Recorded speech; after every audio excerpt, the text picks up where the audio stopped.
The Opaque News.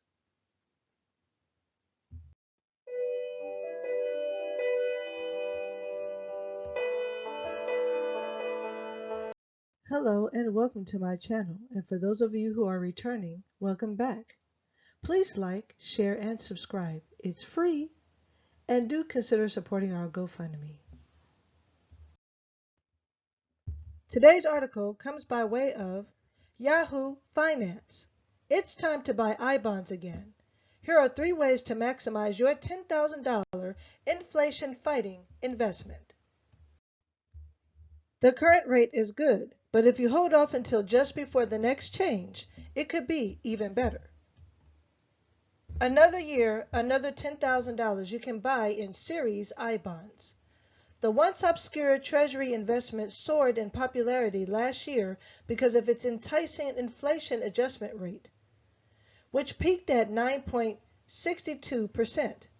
That leapfrogged bank deposit accounts and completely trounced negative stock and bond returns. The caveat: individuals are limited to $10,000 per year, and those who hit the maximum had to wait until the new year to get more. So now that you can buy more, the question is, when should you? The current annualized offering at treasurydirect.gov is 6.89%, which is a composite of a 0.4% fixed rate that stays for the life of the bond and a half-year rate of 3.24% that is good until the end of April. Note that you're locked into I-bonds for 1 year, and you lose 3 months of interest if you cash out before 5 years. At the turn of the new year, that's above comparable investments that are still under 5%, such as high-yield savings accounts, certificates of deposits, tips, and Treasury bills and notes, but not by quite the margin as last year.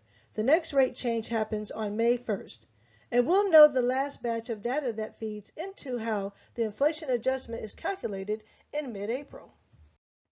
Why to buy I-bonds now? Making a decision about when to buy your next batch of I-bonds depends on how you feel about the overall U.S. economic situation.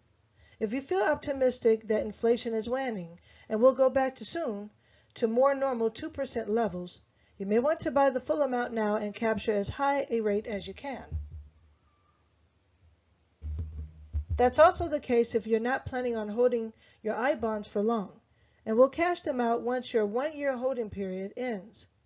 Financial planner Matthew Carberry of Ridgeline Financial Partners in Avon, Connecticut, has been advising clients to make the full purchase now because he thinks the interest rate will be lower in May and going forward.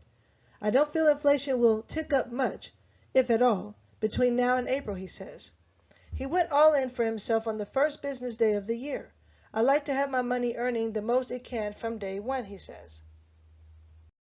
If you follow suit with your $10,000, there are some ways to buy more throughout the year, primarily with a gifting strategy. You can buy up to $10,000 for any individual as long as you have their social security number and an email address.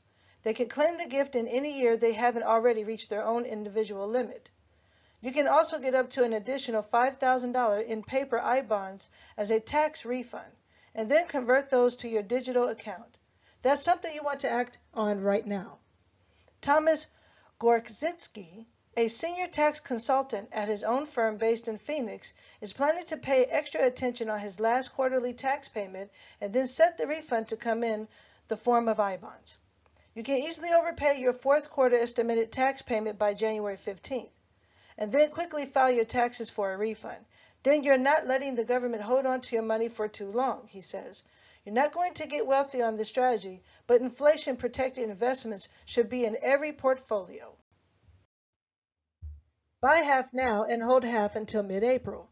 Gorczynski is going with a half-and-half strategy for his main I-bond allotment in 2023.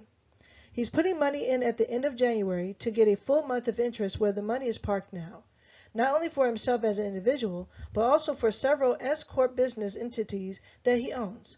Then he's going to wait until the middle of April to decide what to do with the other half of the money. The key for him is whether it looks like the I-bond fixed rate will rise in May, for which there is no public formula. So he's watching the real yield rates of tips as a proxy. If real tips yield have been high the whole time, I may wait and hope for a higher fixed rate. It'll be a guessing game, but I think if the 10-year tips is high, there's a chance the fixed rate will go higher, he says.